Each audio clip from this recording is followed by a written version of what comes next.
What's the difference between this and this? Or this and this? What is the foundation that all societies throughout history are based on? Infrastructure. It's hard to overstate just how crucial infrastructure is to the functioning and prosperity of society. Think about all the supportive infrastructures that you expect every day. Roads, the internet, water systems, waste systems, all of our trade facilitating infrastructures like ports, locks, and airports, public transportation, the power grid, zoning, and informational infrastructure like schools and libraries. Infrastructure makes or breaks a nation. How we fund, manage, and maintain these networks is critically important. Let's talk about this. So, what is the condition of America's infrastructure? Every 4 years, the American Society of Civil Engineers, or the ASCE, publishes its report card on the state of the nation's infrastructure. 2021's report card was the first time in 20 years that our infrastructure was above the D range, with a grade of C-. Most, however, or 11 out of the 17 categories that the ASCE evaluated, were still in the D range. D range is infrastructure that is, quote, in fair to poor condition and mostly below standard, with many elements approaching the end of their service life. A large portion of the system exhibits significant deterioration.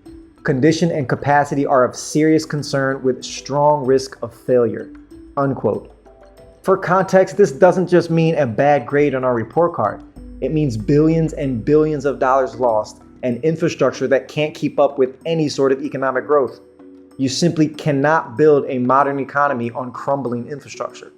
Road closures or lock repairs cost billions of dollars in lost productivity. Closures at 52 have lasted as long as 18 days, and the consequent boat jams aren't just irritating, they're also expensive. Even having one boat wait here for 15 hours has been estimated to cost its company $80,000. We just have a lot of traffic here. This is the busiest lock in the United States. It's busier than the Panama Canal. Everything's coming through here. This is America's economy.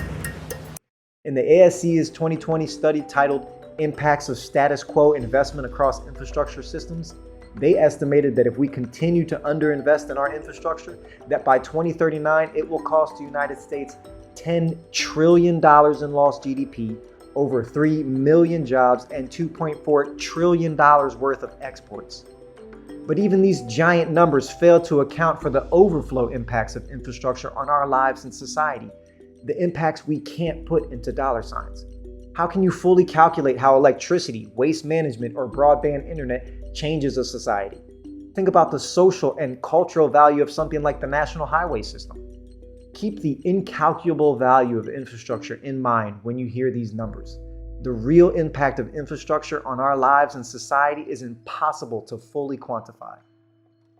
Infrastructure includes many different things and touches many issues. So for the sake of time, I will focus on just 3. Public transportation, zoning, and broadband internet. But to be clear, if this step 3 on how to fix America was put into one sentence, it would be properly invest in and regularly maintain all of our infrastructure networks. We can't have a single infrastructure package every 50 years. Infrastructure needs to be a constant investment and consistently maintained. Okay, public transport, zoning, and broadband internet. I will briefly summarize the problem with, the importance of, and how we can better utilize each. Let's start with public transportation. Public transportation in the United States consistently ranks last amongst OECD countries. Last. This is a list of OECD countries compared by various transportation statistics, with the red color highlighting which country scores the worst for each statistic. This chart compares countries by percentage of citizens who report using public transportation. Why is America so bad at public transportation? To make a long story short, America was built around the car, and it shows.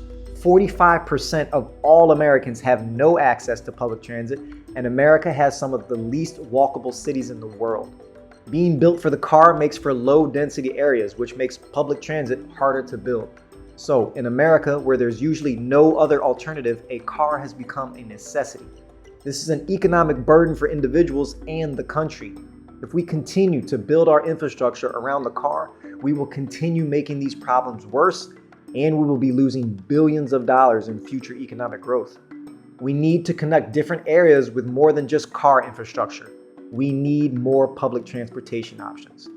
Doing this does two important things. One, it creates economic growth. And two, it's the most powerful factor in upward economic mobility, or the American dream. The more connected any area is to the areas around it, the more economic activity you'll have. And increasing economic activity is exactly what public transit does. According to the annual C40 report, it's estimated that every $1 invested in public transportation generates $5 in economic growth. And every $1 billion invested in public transportation supports and creates about 50,000 jobs. According to the American Public Transportation Association, every $10 million invested in public transit yields $30 million in increased business sales. Property values have been shown to be 24% higher near public transit than in other areas. Hotels in cities with direct rail access to airports raise 11% more revenue per room than hotels in those cities without it. So, public transportation spurs long-term economic growth. Secondly, public transit is the most significant factor in upward economic mobility. So you could say that public transit is essential to the American dream. Research by Harvard University found that access to transportation is the single most important factor in an individual's ability to escape poverty. The single most important factor. They found that access to transportation was a stronger factor in escaping poverty than even test scores, neighborhood crime, or a two-parent household.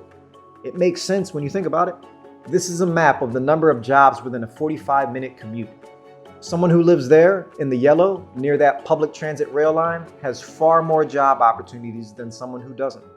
Study after study shows the economic value of public transportation. So, what's the solution? How do we build more public transit in America?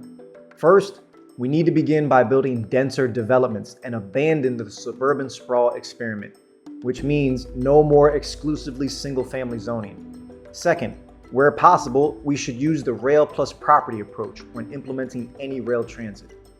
And third, we, the public, need to be more aware of how beneficial public transit is so that we can demand more of it where it makes sense and not punish politicians who pursue such policies. Instead of spending money on widening a highway, for example, that money should be spent on public transportation.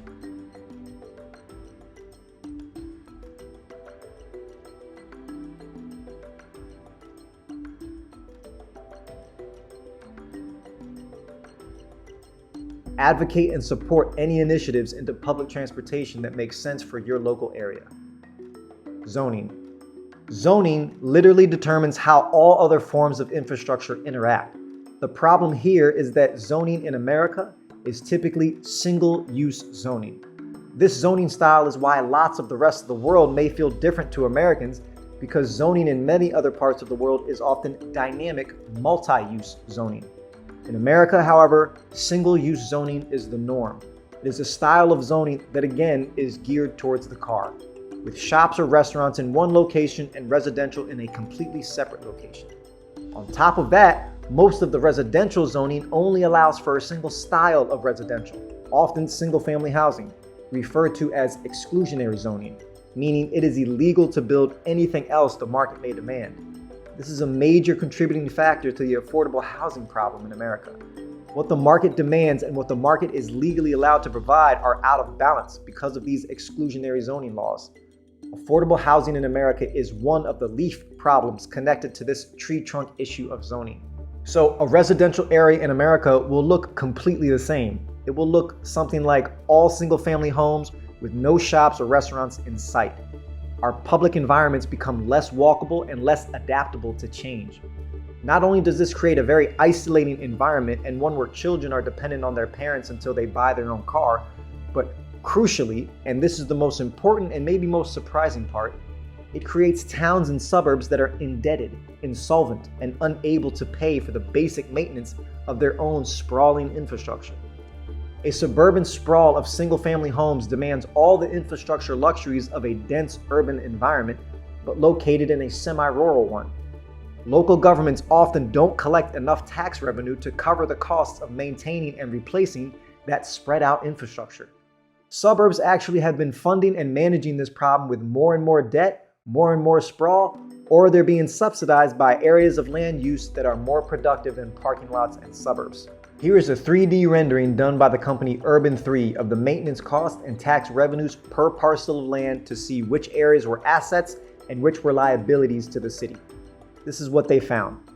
And this is just one example of many. Notice the areas in red that represent a drain on the local government, and now compare that with a map of single-family zoning. This money problem with single-use style zoning also applies to commercial uses as well. Here's the YouTube channel Not Just Bikes explaining the differences in tax revenues between two different commercial uses of the same land. These are two identical blocks in a small town called Brainerd in Minnesota, the hometown of strong towns. They are exactly the same size, they are on the same road, they are serviced by the same infrastructure that costs the city the same amount of money to maintain. They are identical in every way, except in their development style. The first one was built in the 1920s using the traditional style of development. It is a series of extremely basic structures, effectively the cheapest thing someone could build in this place in the 1920s.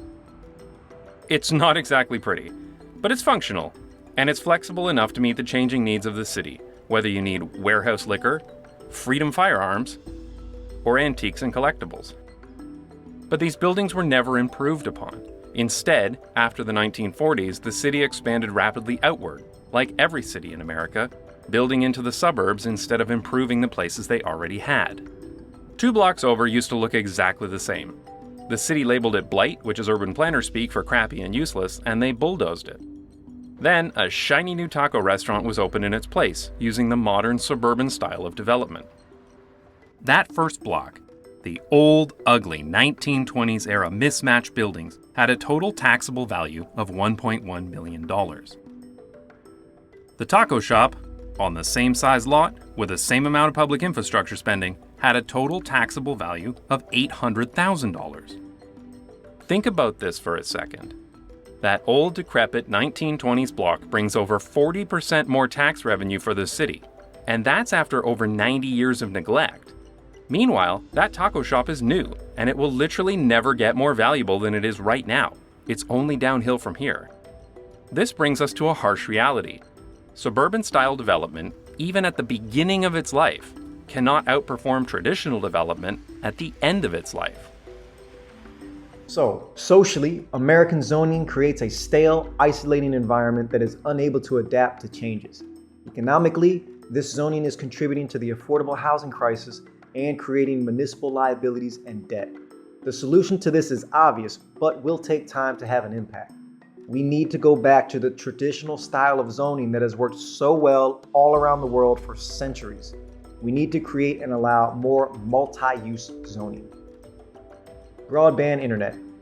The short life of the internet has absolutely changed the world, and it will continue to change the world, just like electricity.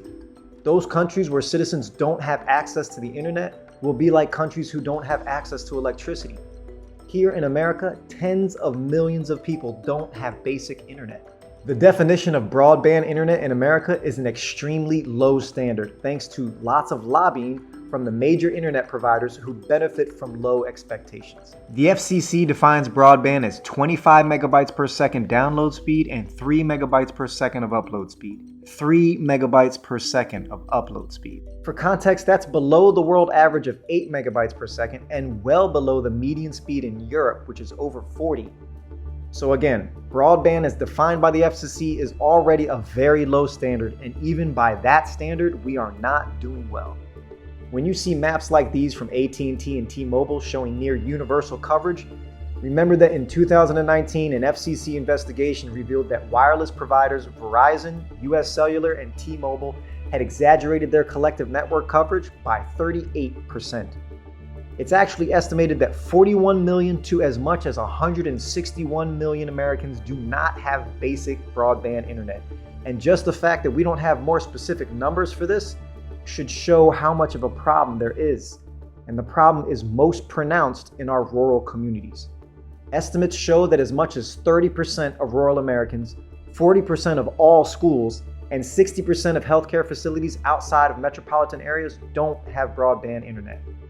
One reason for these issues is that in America, this sector of our infrastructure is dominated by two private companies, Comcast and Charter. These companies also don't really compete with each other. Over 80 million Americans have only one option for their internet provider. So prices are high for those who have the internet, and when it's not profitable to provide it, it won't be. This is called market failure. So our rural communities are experiencing market failure and often don't have access to the infrastructure of the future. The lack of competition combined with the profit motive leads to high prices for the service that is provided, and the country as a whole becomes less competitive as a result. Americans pay 4 times as much as South Koreans, for example, and 40% more than users in France, Japan, and Israel. So, tens of millions don't have broadband internet, and the rest who do overpay for it. So what's the solution here? We'll need to resort to what we did when the market failed to provide electricity to rural areas, and again when it happened for telephone connection. We actually have the blueprint here already, we just need to implement it. And that solution is cooperatives. Cooperatives are member-owned and community-driven businesses. They are fundamentally local, and those features are perfect for rural communities. Cooperatives respond to market failures, opening up markets where the free market won't go. Cooperatives have been cornerstone institutions throughout the history of America, bringing rural areas retail stores, grain elevators, creameries, electricity, and telephone connection when the logic of the free market denied such services. In the 11 years between 1945 and 1956, the percentage of farms that were electrified went from 48% to 96%. This was accomplished through the creation of 927 cooperatives. These co-ops need to be supported by loans, grants, and subsidies from the federal government. They should also be required to provide fiber optic internet, which has been estimated to transmit over 40 terabytes per second, which is why they call fiber optic internet future-proof. The program needs to be put under the purview of one government agency, like when these programs were successfully placed under the Rural Electrification Administration in the past. The USDA seems like a good candidate for this, since the USDA has an already established connection with rural America and field offices in every state. The point here is for better internet infrastructure in America, we need to create and support more cooperatives.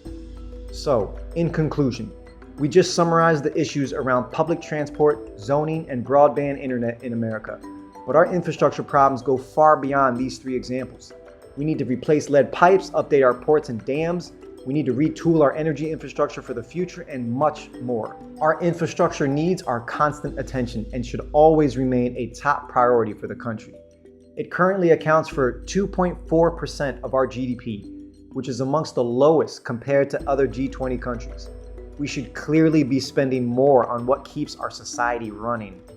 Whether it's broadband internet or roads or bridges or ports, how do we pay for it all? One way to not pay for it is through the private-public partnerships, or PPPs.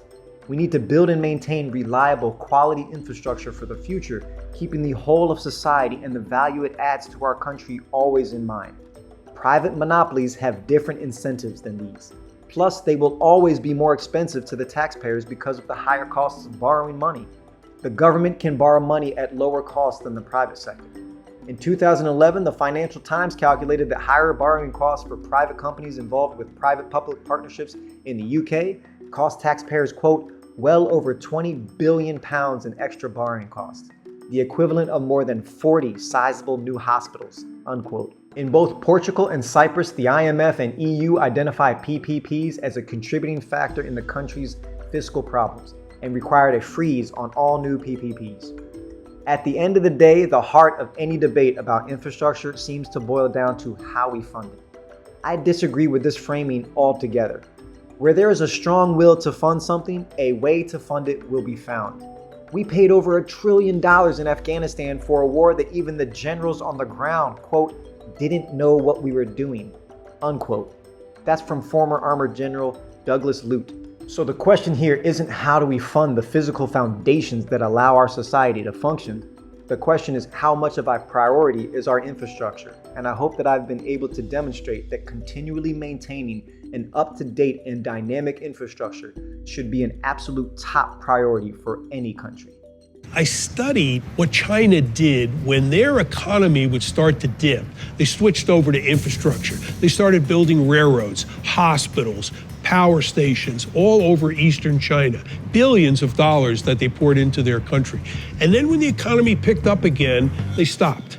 And I saw the power of infrastructure. Our economy for the last 10 years has been stagnating. There's only two ways to grow your economy. You increase employment or you increase productivity. Infrastructure does both.